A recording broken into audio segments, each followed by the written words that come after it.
Uma boa noite a todos, é o que nós desejamos. A Casa Espírita Eulália Nogueira, diariamente às 20 horas, oferece aos adeptos e simpatizantes da doutrina espírita o Evangelho no Lar. Agradecemos a Deus, o nosso Pai, a Jesus, o nosso irmão e mestre, por esta oportunidade de trabalho. Vamos formar a partir de agora uma corrente de luz, amor e caridade, irradiando aos lares dos irmãos que conosco estejam ligados, beneficiando todo e qualquer irmão que queiramos mentalizar e ajudar durante este processo de evangelho. Pedimos a Deus e a Jesus que nos assistam, que desde já estejam nos adequando às necessidades deste trabalho. E aqui permaneçam conosco do princípio ao final. Que assim seja. Nos coube hoje, meus irmãos, a lição do Evangelho do capítulo 18. Muitos os chamados e poucos os escolhidos. A parábola do festim de bodas. Vamos então à leitura. Parábola do festim de bodas.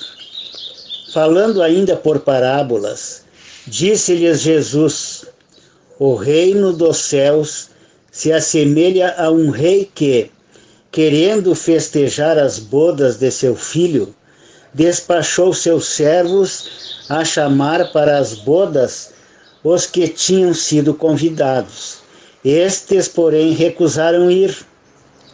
O rei despachou outros servos com ordem de dizer da sua parte aos convidados: preparei o meu jantar, mandei matar os meus bois e todos os meus cevados.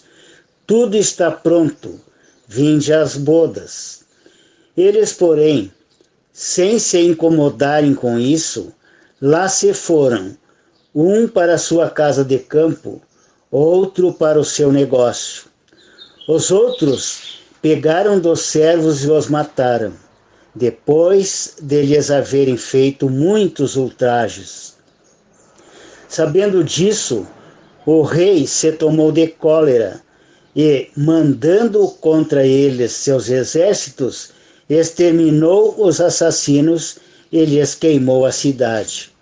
Então disse a seus servos: o festim das bodas está inteiramente preparado, mas os que para ele foram chamados não eram dignos dele. E depois as encruzilhadas e chamai para as bodas todos quantos encontrardes. Os servos então saíram pelas ruas e trouxeram todos os que iam encontrando, bons e maus. A sala das bodas se encheu de pessoas que se puseram à mesa. Entrou em seguida o rei para ver os que estavam à mesa, e dando com um homem que não vestia a túnica nupcial, disse-lhe: meu amigo, como entraste aqui sem a túnica nupcial? O homem guardou silêncio. Então disse o rei à sua gente: atai-lhe as mãos e os pés, e lançai-o nas trevas exteriores. Aí é que haverá prantos e ranger de dentes. Porquanto muitos há chamados, mas poucos escolhidos. São Mateus, capítulo 22, versículos 1 a 14. O incrédulo sorri a esta parábola, que lhe parece de pueril ingenuidade, por não compreender que se possa opor tanta dificuldade para assistir a um festim, e ainda menos que convidados levem a resistência a ponto de massacrarem os enviados do dono da casa. As parábolas, diz ele, o incrédulo, são sem dúvida imagens, mas ainda assim mister se torna que não ultrapassem os limites do verossímil. Outro tanto pode ser dito de todas as alegorias, das mais engenhosas fábulas, se não lhes forem tirados os respectivos envoltórios, para ser achado o sentido oculto. Jesus compunha as suas com os hábitos mais vulgares da vida e as adaptava aos costumes e ao caráter do povo a quem falava. A maioria delas tinha por objetivo fazer penetrar nas massas populares a ideia da vida espiritual, parecendo muitas ininteligíveis quanto ao sentido, apenas por não se colocarem neste ponto de vista os que as interpretam. Nada que tratamos, Jesus compara o reino dos céus, onde tudo é alegria e ventura, a um festim. Falando dos primeiros convidados, alude aos hebreus, que foram os primeiros chamados por Deus ao conhecimento da sua lei. Os enviados do rei são os profetas que os vinham exortar a seguir a trilha da verdadeira felicidade. Suas palavras, porém, quase não eram escutadas. Suas advertências eram desprezadas. Muitos foram mesmo massacrados, como os servos da parábola. Os convidados que se excusam, protestando terem de ir cuidar de seus campos e de seus negócios, simbolizam as pessoas mundanas que, absorvidas pelas coisas terrenas, se conservam indiferentes às coisas celestes.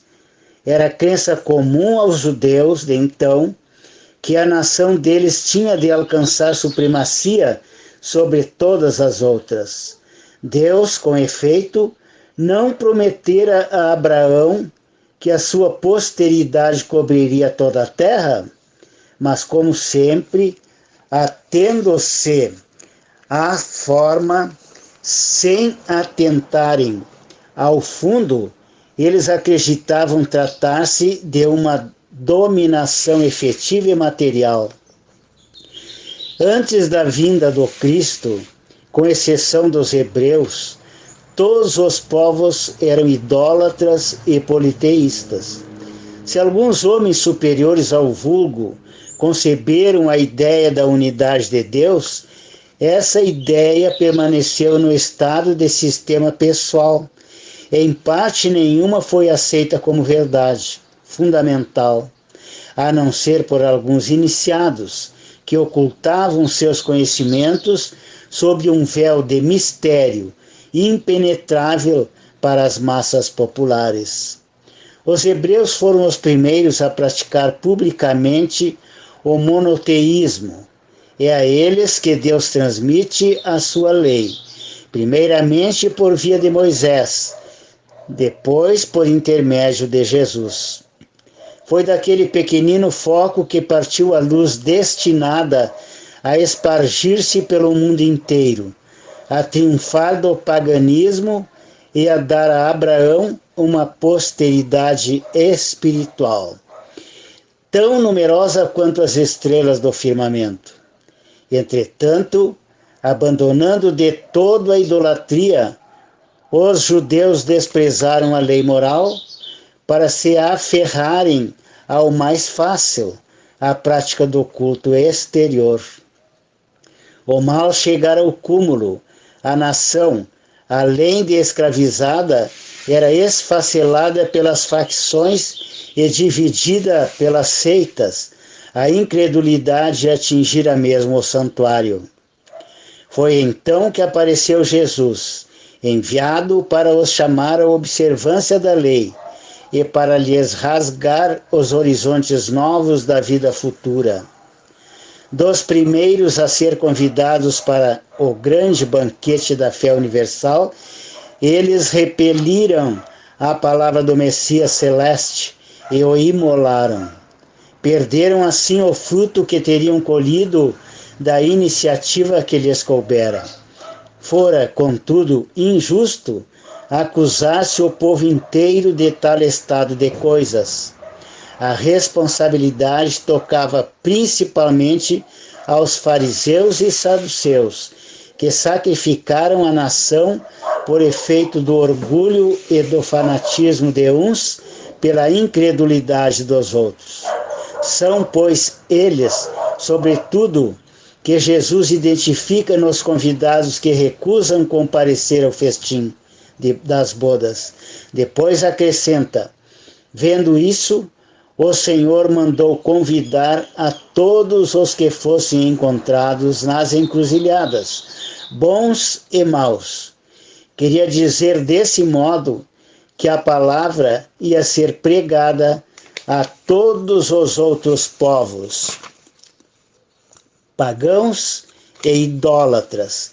Estes, acolhendo-a, seriam admitidos ao festim em lugar dos primeiros convidados.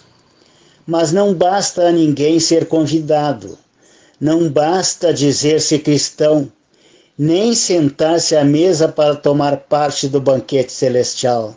É preciso, antes de tudo, e sob condição expressa, estar revestido da túnica nupcial, isto é, ter puro o coração e cumprir a lei segundo o Espírito. Ora, a lei toda se contém nestas palavras: fora da caridade não há salvação. Entre todos, porém, que ouvem a palavra divina, quão poucos são os que aguardam e aplicam proveitosamente. Quão poucos se tornam dignos de entrar no reino dos céus. Eis porque Jesus disse: chamados haverá muitos, poucos, no entanto, serão os escolhidos.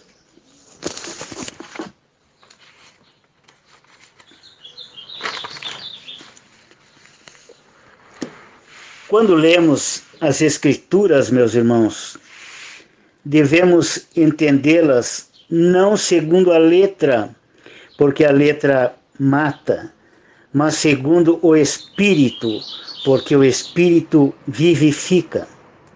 Jesus constantemente se utilizava do recurso das parábolas para passar ao povo seus ensinamentos, que eram sempre de cunho moral, cujo objetivo era fazê-los passar ao povo a ideia da vida espiritual. Os ensinos de Cristo não são somente para serem ouvidos e elogiados, mas para serem assimilados e praticados. Nesta parábola, podemos ver claramente que Deus nos oferece constantemente oportunidades de crescimento espiritual, onde muitas vezes, pelo nosso desinteresse ou mesmo pela nossa incúria, deixamos de aproveitar. Essas oportunidades continuarão sendo oferecidas à humanidade pela misericórdia divina. Antes de Cristo, com exceção dos hebreus, todos os povos eram idólatras e politeístas. Eles foram os primeiros a crer num Deus único. Por Moisés, Deus transmite aos hebreus a sua lei, os 10 mandamentos, e depois por Jesus nos traz a lei de amor e a vida futura. Entre os judeus surgiram muitos segmentos religiosos ou seitas. Podemos destacar os fariseus e os saduceus, pelo orgulho e pelo fanatismo, os quais Jesus reprovava pelas práticas exteriores. Muitos os chamados, poucos os escolhidos. Somos nós que temos que nos escolher. Não basta sermos cristãos, é preciso mudança. Usar a túnica nupcial quer dizer ter puro o coração e praticar sempre a caridade dentro das nossas possibilidades. Amar a Deus, meus irmãos, sobre todas as coisas e ao próximo como a si mesmo. Com estas poucas palavras, meus irmãos, nós damos por feita a nossa interpretação, vamos dizer, e agora, continuando o trabalho, já na última parte, vamos nos ligar a Deus, sempre nos ligar a Deus, a Jesus, o nosso Mestre, aos amigos espirituais que estão conosco, e vamos agradecer mais uma vez pela oportunidade recebida e por tudo que estamos aprendendo da doutrina dos Espíritos, ensinamentos preciosos trazidos por Cristo, o nosso irmão, o nosso Mestre maior. Pedimos agora, com muita humildade, novamente um envolvimento espiritual, aonde sobre as nossas cabeças possam ser derramados fluidos benéficos, fluidos de tranquilidade, de segurança, de muita paz, até de cura, mas principalmente de muito equilíbrio espiritual. Possamos continuar vendo aumentar a nossa fé, possamos continuar firmes dentro dos nossos propósitos de nos tornarmos melhores a cada dia que passa. E agora vamos pedir, meus irmãos, com muita humildade sempre, pela paz na Terra, o nosso planeta, pela paz no espaço e pela paz em todos os mundos habitados. Pedimos por todos os sofredores, pedimos por todos os irmãos que estão vivenciando ou passando necessidades maiores, irmãos que não têm casa para morar, roupas para vestir, irmãos que não têm a alimentação necessária. Pedimos por todos os irmãos desviados do bem, pedimos pelos irmãos que ainda estão nos vícios do fumo, do álcool, das drogas, pedimos pelos que perambulam perdidos pelas cidades, sem ter onde chegar, logicamente. Pedimos por todos os contraventores, pelos infratores, pelos que golpeiam e que ferem, pedimos pelos presidiários, pedimos por aqueles irmãos que têm a necessidade maior, que precisam de um auxílio espiritual. Que os espíritos de luz possam enxergar esses irmãos com bons olhos, é claro, ajudando, orientando, tratando aqueles que estiverem doentes, aqueles necessitados possam sentir neste momento a vontade de se melhorar e que possam ser auxiliados neste mistério pelos espíritos de luz. Pedimos por todos aqueles irmãos que já partiram, nossos amigos, nossos familiares, sejam todos eles envolvidos por muita luz e continuem todos num crescendo na direção de Deus e de Jesus. Pedimos agora com fé, com humildade, por todos os nossos amigos, pelos nossos familiares, pelos nossos conhecidos, pelos nossos irmãos na nossa fé, irmãos que trabalham na Casa Espírita Eulália Nogueira, pela própria Casa Espírita Eulália Nogueira, que seja envolvida sempre com muita luz, esse foco de luz onde tantos irmãos ali vão se abrigar, possa continuar servindo, sendo utilizada, frequentada por bons espíritos que ali vão trabalhar. Pedimos neste momento, já em final de trabalho, por nós próprios, sejamos cuidados e orientados hoje e sempre pelos nossos anjos de guarda. Pedimos agora com fé pelas nossas águas, que elas possam ser magnetizadas, energizadas, que os médicos espirituais socorristas de Jesus tratem das nossas águas, colocando nelas o remédio necessário para que nós possamos nos tratar. Se for a vontade de Deus, possamos ser curados de todos os males. Pedimos agora em final de trabalho que nós possamos continuar fazendo sempre em primeiro lugar a verdadeira caridade, a caridade desinteressada, não esperando receber nada em troca, apenas porque temos a crença e a pretensão de fazer o bem, para que nós possamos, juntamente com tudo aquilo de bom que estamos fazendo, estarmos num crescendo na direção de Deus, de Jesus. Com estas palavras, damos por encerrada esta pequena prece. Vamos encerrar o trabalho pedindo a Deus novas ou muitas oportunidades como esta, onde possamos continuar servindo. E é em nome de Deus e em nome de Jesus, que com estas palavras no bem, Nós damos, porém, encerrado o trabalho, pedindo ainda que a paz de Jesus permaneça com todos nós e que assim seja. Está encerrado o trabalho. Tenham todos uma boa noite.